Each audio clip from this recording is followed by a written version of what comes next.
Hello and welcome to In the Court of the Wenton King. What are we doing? We're doing another Camel album. Another Camel album. The next one in the series. The next one in the series is Mirage. Mirage. This is a really great album. I really like it. It's characteristically uncool. It is characteristically not fashionable, not none of those things, no pop, and that is glorious. Yes, it is. It is glorious. And more people should listen to this kind of thing. Why aren't you listening to it? Come on, listen to it now. Do it now. Come on, come on. So yeah, I think this is great. But it is very much exactly my kind of thing. It's just the kind of thing I like. And it is, in that sense, generic in a genre. But what a genre. The genre of? The prog. The prog. Yes, that's right. It is surprisingly dynamic and upbeat. Since the last album, it's quite intense in places. You know, you can tell that this is a band that have been playing, and they can play. And the Floydian comparison we made last week, that's much less here. Partially because the rhythm section are just better on fire on this album. I didn't really expect that. So, awesomeness, yes. Other thing is, the thing about the first album that surprised me, given the sort of pedigree of the keyboard player, he seemed to be the one who'd had albums, was that it was very much guitar dominated, whereas Mirage is guitar, keyboard, 50-50. Which probably contributes to its slightly more proggy sound. First album, it's quite amazing how in the space of 2 albums really found their sound. Yeah. They're there. Yeah, I kind of expected it, but that's the album where they arrived. And maybe even that will be the album you would start with rather than the Snow Goose. I think Snow Goose is better, but if you just want what a Camel like, probably Mirage, I think. It's definitely more compositional in nature, whereas the first one sounded a little bit like guys playing music. Yeah. In exciting fashion. It's a bit more theatrical as well. Right. Yeah, which is quite good. And we've got Andy Latimer playing the flute. Yes, indeed. Which is, you know, that's great. And it's funny that's quite a prog stereotype, really. It's funny how Ian Anderson always says about he's the only flute player. But you've got Camel, you've got Genesis, and you've got Jethro Tull. There's probably others as well if you think about it. And we're seeing some major epicness going on. Major epicness, yeah. I mean, this is dominated by 2 epics, really, isn't it? This album? Yeah. There's a big push for doing something big.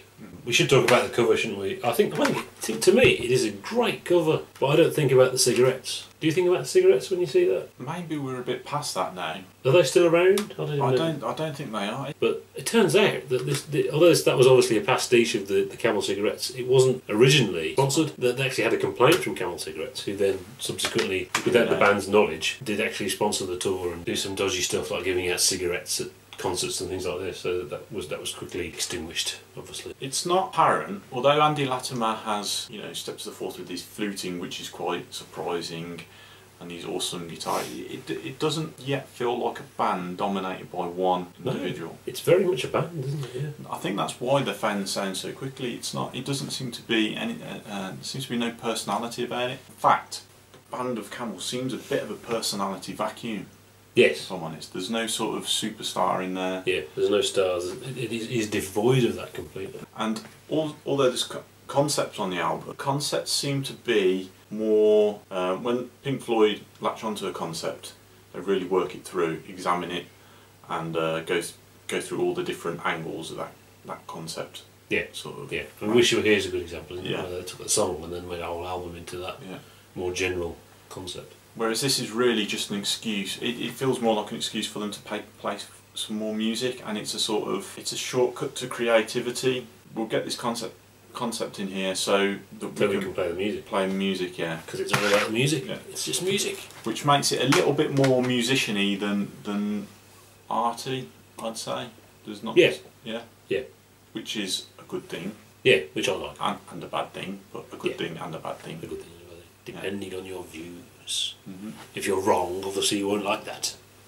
But there's no sort of David Bowie thing here, who's got a real clear idea that he wants to be a superstar. Yeah, well, we talked about that, didn't we? How there's an element of Bowie which is kind of like a brand. There is no brand. The only brand is the fact that they're called Camel, and it's a funny name. Apparently, everything on this album was performed live before it was recorded. It was sort of like well tested. Yeah, road tested stuff. Yeah, and you can sort of tell that the way it sort of hangs together. It's quite polished. Yeah, it's very. You can tell it's very well rehearsed. They've been playing, they've been touring, and it really shows. First song? Yeah, let's do it. First track. Freefall. Interesting song. Straight away, it wasn't quite what I expected. I expected something much more subdued, and it's not. This is actually quite intense, muso-y, proggy stuff, isn't it? Really, it's quintessentially 70s, more so than a lot of other stuff we've done. Obviously, yes, our 70s, but this sounds like the 70s in a way the others don't. And I think to some people that would be kind of naff. There'd be a naff element of that, and it's because they're associating it with 70s-ness, associating it with like rubbish TV shows or something. It's almost, you could almost have it in TV music from the 70s. Yeah, it's weird you kind of say that. At the very start, it felt almost sort of spacey, almost. There's like sound effects in it. Yeah. Like you could, like a TV drama version of, or an ITV version of 1984 or something like that. Yeah, made in 1976. Yeah, 1976. Yeah. You could imagine that sort of music being used to introduce the show and the city, and stuff like that. Now, to me, that's not a bad thing at all. I like that, and it's good music, so why not? That's good. The other thing is, though, obviously we talked about the vocals last week, about how they're kind of superfluous. And I think this album's the same. I think you could do without the vocals completely. But the vocals on this song, there's an innocence to it, and it's almost a sort of Aussie. I mean, they're not singers like Aussie, but there's an Aussiness to it, an innocence to the way it's sung, which is interesting. I thought the lyrics were pretty incidental. Track 2? Track 2. Oh, right, Supertwister. Supertwister. This is even more proggy than the last song, but I love this. This is great. You love the flute, don't you? Because this is where he bashes out his flute. You've got the awkward riff with the flute over the top of it. That's just fantastic, and there's just some great playing on it as well. Mm-hmm. Probably, actually, at the moment, it's my favourite song on the album. This is a Peter Barden song. Yeah. And you would have thought the progginess comes from Andy Latimer. Yeah, it's interesting, isn't it? And yeah, it's the Peter Barden song that does sort of really introduce the prog. Well, that's the thing. It's not clear. I mean, everyone says Andy Latimer because he's the one that was left at the end, and obviously it's his guitar sound is one of the most important things in the music. But it's not really clear, is it? And I think really they were a band. From the first 3 albums or so, it does seem that they were a band. Yeah. So yeah, which brings us on to the next song, which is our first epic. It's three things. I mean, I think we have to review it as one thing because it's presented as one thing. It's called Nimrodel. It seems to be a very brief little introduction. There's 3 parts, and the first 2 are really short. Yeah. I thought, am I hearing this correctly? Yeah. And then that goes kind of jarringly into the Procession, which is a procession march kind of thing. And that's really short as well, and then it just goes jarringly into the next bit. To be honest, the White Rider, which is the 3rd section, that's the song. Yeah. It's brilliant. The rest, those first 2 things, you could do away with them. I think you sort of there's another epic on the album. I think sort of this album is defined by those 2 epics, and you sort of the area of contention is over which epic you're gonna like the most. Yeah. And you're gonna be able to divide fans along those lines somewhere along the line. They do both end with well, not quite end, but towards the end they both have this sort of dirty riff thing. Yeah. Dirty bass riff, which they're both great. Yeah. And I think White Rider just about pips it on those in terms of those 2 riffs. White Rider wins. I mean, the dirty bass riff.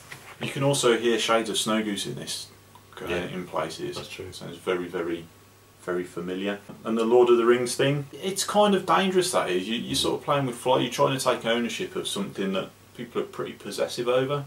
Yeah. And if you get it wrong, you can... you don't know the truth about the White Riders. You can end up alienating a few people. Or you could end up looking silly. A little bit like something else we reviewed before, who seem to co-opt lots of Eastern influences into their music. Yes, indeed. I was going to say, who is the White Rider? Is it? Do you think it's Arwen, or is it Gandalf the White, the returned Gandalf, maybe, or? It could be, yeah. Because I mean, I know the Ring Wraiths are called the Black Riders, aren't they? Yeah.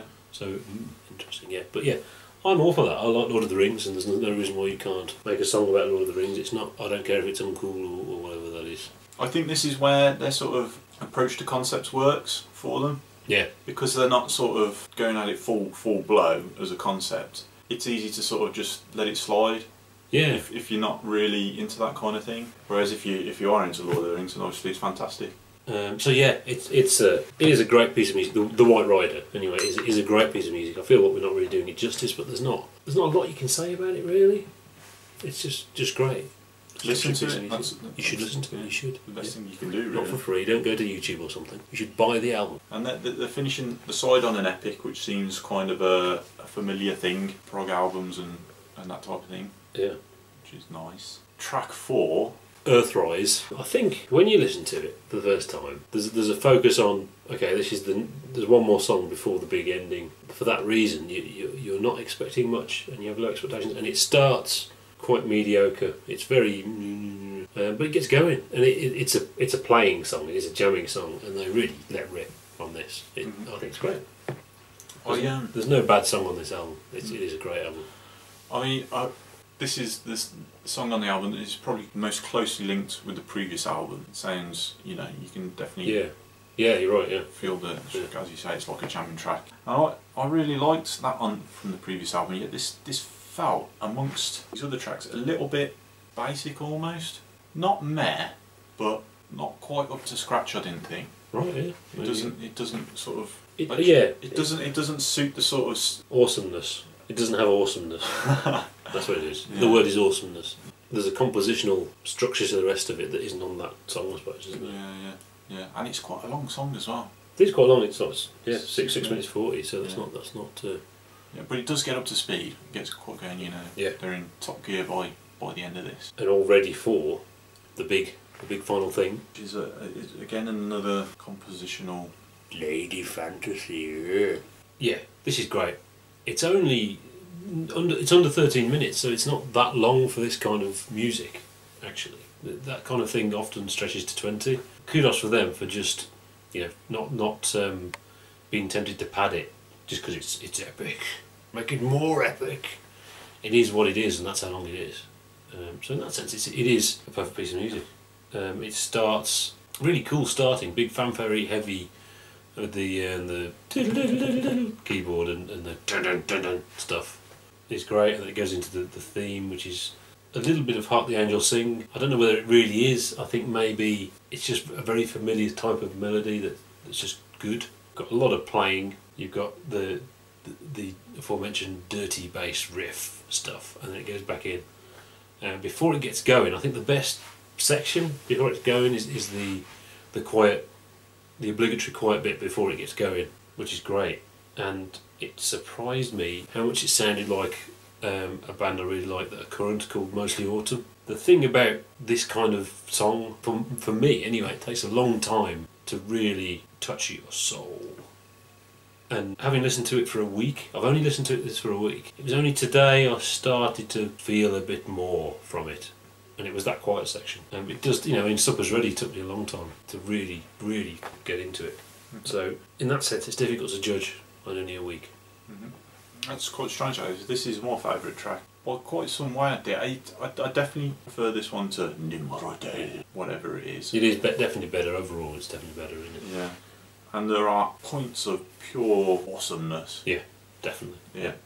You think this could not possibly get any better. So yeah, a really good epic to finish the album on. Proper prog epic. Yeah. Great Welcome stuff. to the Prog Hall of Fame. Yeah. Camel. Yeah, and that song will be in it. And again, it feels like it's difficult to do it justice, not knowing it all that well. It's just brilliant. What can you say? It's brilliant. It's a great album, and that song obviously is the crowning moment of it. And I will be listening again for many years to come, I think. So, that was it. That was Mirage, which obviously brings us on next week to the famous one, the Snow Goose, which we do know very well. Right, that's it. Goodbye. See you soon. Goodbye.